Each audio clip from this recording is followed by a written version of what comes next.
Bonjour, bonsoir.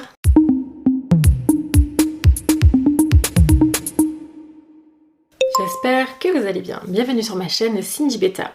Je suis Cindy et tous les dimanches à 18 h je poste une vidéo. Dans ce nouvel épisode de Je vous raconte, aujourd'hui nous allons aborder le conscient, le niveau de l'esprit. Si tu ne l'as toujours pas vu, la semaine dernière nous avons abordé le subconscient, le niveau des croyances. Je mettrai la vidéo en barre de description. Asseyez-vous confortablement, prenez un petit snack et une petite boisson et profitez bien de cette histoire. C'est parti, let's go.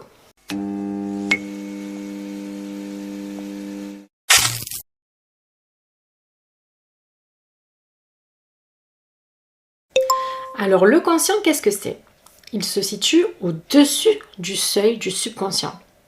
Il est la perception immédiate de notre état psychique. Avoir la connaissance de ce que l'on fait ou éprouve, l'existence ou la réalité de quelque chose. Il nous permet d'avoir accès à la réalité du monde, de nous-mêmes, de réfléchir, d'analyser et d'agir de façon rationnelle.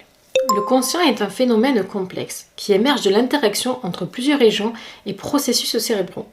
Elle serait le résultat de processus cognitifs de haut niveau. Sa fonction concernerait le contrôle des activités cérébraux les plus complexes. Grâce à elle, l'être humain a la possibilité de réfléchir de lui-même comme sujet principal, et de la même manière pour les sujets qui l'entourent. Elle permet une conscience de soi, de sa présence, de nos capacités intellectuelles, de nos caractères, de nos émotions, de nos actes et réactions, ainsi que de nos expériences vécues. La notion de conscience recouvre 3 cas de figure. Commençons par la conscience de soi. Elle fait partie intégrante du développement de l'enfant, qui correspond à l'âge où l'enfant prend conscience qu'il ne fait plus un avec sa maman, mais qu'il est une personne à part entière. C'est vers l'âge de 8 à 9 mois. Il vient alors l'angoisse du 9e mois, le stress de la séparation. La conscience de soi est généralement définie en psychologie comme la capacité d'un individu à avoir conscience, à avoir une perception et une compréhension de ses pensées, de ses comportements et de ses caractéristiques personnelles. C'est une capacité d'introspection qui implique une connaissance en termes de traits de personnalité, de compétences, de faiblesses, de motivation, de croyances et de désirs. C'est tout ça qui désigne la capacité de réflexion. Passons à la conscience du monde extérieur. Pour le philosophe Edmund Husserl, la conscience ne peut être décrite indépendamment des objets qui l'entourent, et toute conscience est conscience de quelque chose.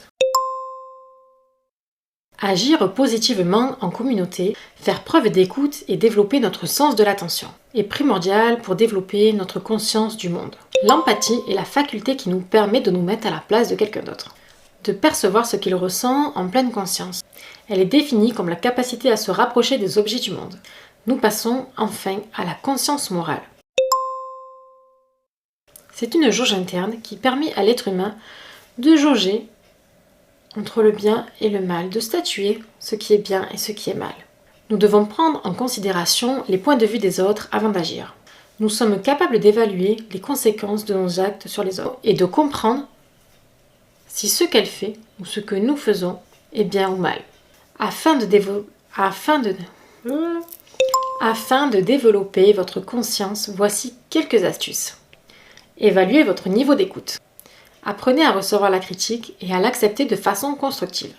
Remettez-vous en question sur une possible parole mal placée, un mot mal choisi, inapproprié, ou une action ou réaction trop exagérée. Aidez l'autre à se développer, à accroître ses connaissances et à le booster, évidemment, à votre échelle. Sortez de votre zone de confort. Faites quelque chose qui vraiment sort de votre routine, qui vous sort de votre quotidien. Voilà, vraiment changer d'activité, que vous êtes un peu moins à l'aise, que vous avez un peu plus de mal. Changer de centre d'intérêt, enfin vraiment, voilà. Et toi, dis-moi dans les commentaires comment tu définirais le conscient. Cette deuxième partie des 4 divisions psychiques se termine sur le conscient, le niveau de l'esprit. La semaine prochaine, donc dimanche à 18 h, je te donne rendez-vous pour la suite, donc la partie 3 qui sera sur le niveau de l'amour, qui sera le superconscient. Si tu as aimé cette vidéo, je t'en remercie énormément. Si tu peux lâcher un petit pouce en l'air, t'abonner et mettre un petit commentaire où on peut débattre de cette vidéo, bien évidemment, ensemble. Et surtout, active cette petite cloche qui te permettra de savoir quand je publie une vidéo et qui est super intéressante pour toi comme pour moi pour développer ma chaîne. Voilà, je te dis à très bientôt, prends soin de toi, bye bye.